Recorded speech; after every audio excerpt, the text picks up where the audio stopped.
नमस्कार। मौलिक शक्ति न्यूज देख रहे हैं आप और मैं हूं आपके साथ साइमा। भारत और पाकिस्तान की सरहदें जब गुरुवार रात को हमलों और धमाकों के शोर से गूंज रही थीं, तो ड्रोन हमलों का शोर था। दोनों देशों में स्थानीय लोगों से लेकर सैन्य अधिकारी तक लगातार ड्रोन हमले के दावे करते रहे। हालांकि मिसाइल हमले की भी खबरें सामने आई, लेकिन ज्यादातर ड्रोन से ही हमले की खबरें आती रही हैं। पाकिस्तान से लगातार ड्रोन से हमले की कोशिश की गई, लेकिन भारत ने उन्हें पूरी तरह से नाकाम कर दिया। भारत ने ड्रोन से हमले किए और पाकिस्तान ने भी माना कि उसके ठिकानों पर हमले हुए हैं। इस बीच में भारत ने लाहौर में पाकिस्तान के एयर डिफेंस सिस्टम को पूरी तरह तबाह कर दिया। तो सवाल है कि आखिर ड्रोन है क्या? डिफेंस में इसका किस किस तरह इस्तेमाल होता है? ड्रोन हमला क्या है? क्या ये रडार से बच सकता है? ड्रोन के फायदे और नुकसान क्या होते हैं? तो चलिए आज आपको बताते हैं कि आखिर ड्रोन से क्या क्या मुमकिन है। सबसे पहले जानिए कि आखिर ड्रोन है क्या। दरअसल ड्रोन आमतौर पर मानव रहित हवाई वाहन यानी यूएवी है। ये एक ऐसा विमान है जिसमें कोई मानव पायलट मौजूद नहीं होता है, यानी कोई इंसान इसमें मौजूद नहीं होता है। इसे रिमोट कंट्रोल या फिर ऑटोनोमस सिस्टम के जरिए चलाया जाता है।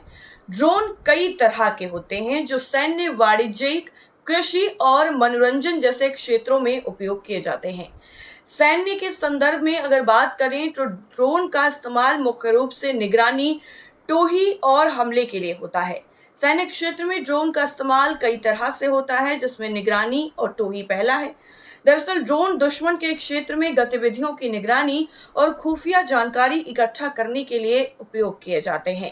इनमें हाई रेजोल्यूशन कैमरे, सेंसर और रडार लगे होते हैं। मिसाल के तौर पर भारत का सर्चर एम के सेकंड ड्रोन हिमालय जैसे ऊंचे क्षेत्रों में निगरानी के लिए उपयुक्त है। टारगेट ढूंढना, जी हाँ, ड्रोन टारगेट की सटीक स्थिति का पता लगाकर अन्य हथियार प्रणालियों को निर्देशित करते हैं।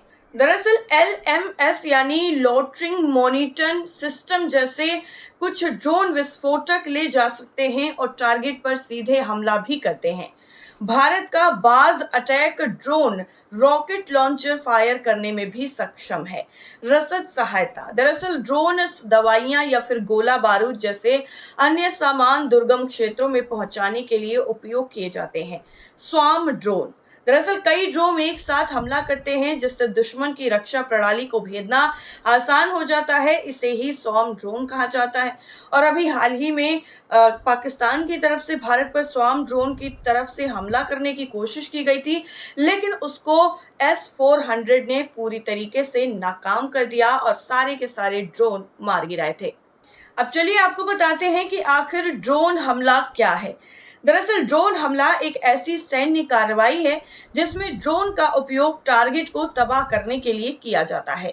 ये हमले दो प्रकार से हो सकते हैं। ड्रोन मिसाइल या फिर बम के साथ टारगेट पर हमला करते हैं। ड्रोन खुद विस्फोटक के साथ टारगेट पर टकरा कर तबाह हो जाता है। इसे सुसाइड ड्रोन भी कहते हैं। ड्रोन की खासियत यह है कि ये लंबे समय तक हवा में रहकर निगरानी और हमला दोनों कर सकता है, जबकि मिसाइल का उपयोग केवल एक बार के लिए मुमकिन है। क्या ड्रोन रडार से बच सकता है? ये सवाल भी है। तो इसका जवाब है हाँ, कुछ आधुनिक ड्रोन रडार से बचने में सक्षम है। इसके लिए कुछ तकनीकों का इस्तेमाल होता है। ऐसी तकनीक वाली भारत की ब्रह्मोस MG मिसाइल है जो कम रडार सिग्नेचर वाली है। ड्रोन जमीन के करीब उड़कर रडार की पकड़ से बच सकते हैं। ड्रोन रडार सिग्नल को बाधित करने वाले उपकरणों से लैस हो सकते हैं और कई ड्रोन एक साथ हमला करते हैं, जिससे रडार सिस्टम को भ्रमित करना आसान हो जाता है।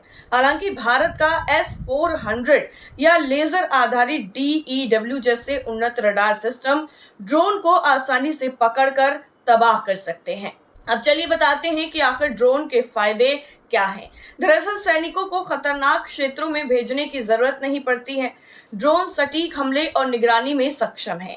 पारंपरिक विमानों या मिसाइलों की तुलना में ड्रोन की लागत भी कम होती है। ड्रोन को निगरानी, हमले और रसद जैसे कई कार्यों के लिए उपयोग किया जा सकता है। सर्चर M के सेकंड जैसे कुछ ड्रोन 16 घंटे तक हवा में रह सकते हैं। तो अब चलिए आखिर में बताते हैं कि ड्रोन की लागत आखिर आती क्या है। दरअसल ड्रोन की लागत उनके प्रकार और उपयोग पर निर्भर करती है। फोटोग्राफी और मनोरंजन के लिए 10,000 से 1 लाख रुपए तक में ड्रोन मिल सकते हैं। कृषि में इस्तेमाल होने वाले ड्रोन 2 लाख से 10 लाख रुपए तक में मिल सकते हैं और सेना में इस्तेमाल होने वाले छोटे ड्रोन यानी LMS ड्रोन 10 से 50 लाख रुपए में मिल सकते हैं। मध्यम ड्रोन रुस्तम 2 50 करोड़ से 100 करोड़ रुपए और उन्नत ड्रोन MQ-9 रीपर जैसा 100 करोड़ रुपए से ज्यादा में मिल सकता है। अब बताते हैं कि आखिर भारत की ताकत क्या है। दरअसल भारत ने स्वदेशी ड्रोन विकास यानी DRDO बाज और AI संचालित स्वार्म ड्रोन में भारी निवेश किया है। S-400 और लेजर DEW जैसे एंट्री ड्रोन सिस्टम भारत को रक्षा में बढ़त देते हैं। भारत का ऑपरेशन सिंदूर पाकिस्तान के आतंकी ठिकानों पर सटीक हमले का उदाहरण है। पाकिस्तान की स्थिति क्या है? दरअसल पाकिस्तान मुख्य रूप से चीनी ड्रोन और तकनीक पर निर्भर है। इसकी ड्रोन क्षमता भारत की तुलना में बहुत सीमित है और छोटी है और HQ-9BE जैसे सिस्टम भारत की ब्रह्मोस मिसाइल को रोकने में असमर्थ हैं। ड्रोन आधुनिक युद्ध का एक महत्वपूर्ण हिस्सा बन चुके हैं जो निगरानी, हमले और रसद में महत्वपूर्ण भूमिका निभाते हैं।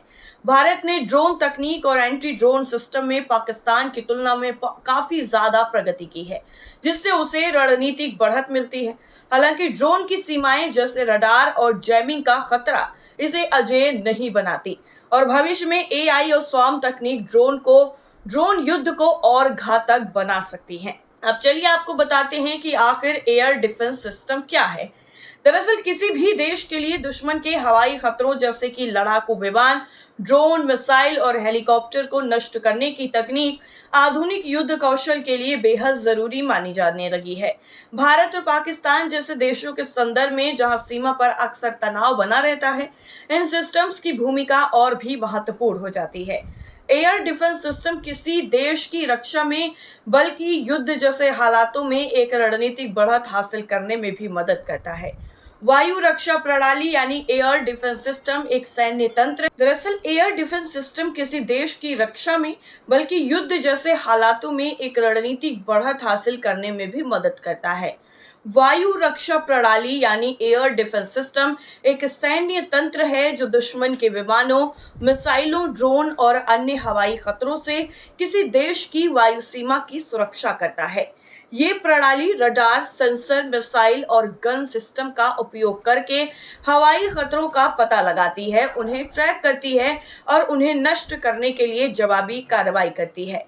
वायु रक्षा प्रणाली को अस्थिर यानी स्थायी तैनात या मोबाइल चलायमान रूप में तैनात किया जा सकता है और ये छोटे ड्रोन से लेकर बैलिस्टिक मिसाइल जैसे बड़े खतरों तक को रोकने में सक्षम होती है। इसका मुख्य उद्देश्य हवाई हमलों से नागरिक क्षेत्रों, सैन्य ठिकानों और महत्वपूर्ण ढांचों की रक्षा करना है। एयर डिफेंस सिस्टम 4 मुख्य हिस्सों में काम करता है। रडार और सेंसर दुश्मन के विमानों, मिसाइलों और ड्रोन का पता लगाते हैं। Command and control centre data process कर प्राथमिकता तय करता है। हथियार प्रणालियां खतरों को रोकती हैं, जबकि मोबाइल यूनिट तेजी से तैनाती में सक्षम होती हैं, जो इसे युद्ध क्षेत्र में बेहद प्रभावी बनाती हैं। और अभी हाल ही में भारत ने पाकिस्तान के एयर डिफेंस सिस्टम को ड्रोन हमले से पूरी तरीके से तबाह कर दिया है और इस तरीके से जो लगातार युद्ध है अब वो डिजिटलाइज होता जा रहा है और AI से लेकर के जो ड्रोन सिस्टम है वो भी इसमें पूरी तरह से आ चुका है और ये दुश्मन को नाको चने चबाने के लिए पूरी तरह तैयार है और उसका उदाहरण ऑपरेशन सिंदूर में साफ साफ नजर आ रहा है। आपका क्या मानना है इस पूरी खबर पर? कमेंट्स करके जरूर बताइए। फिलहाल के लिए इतना ही। नमस्कार।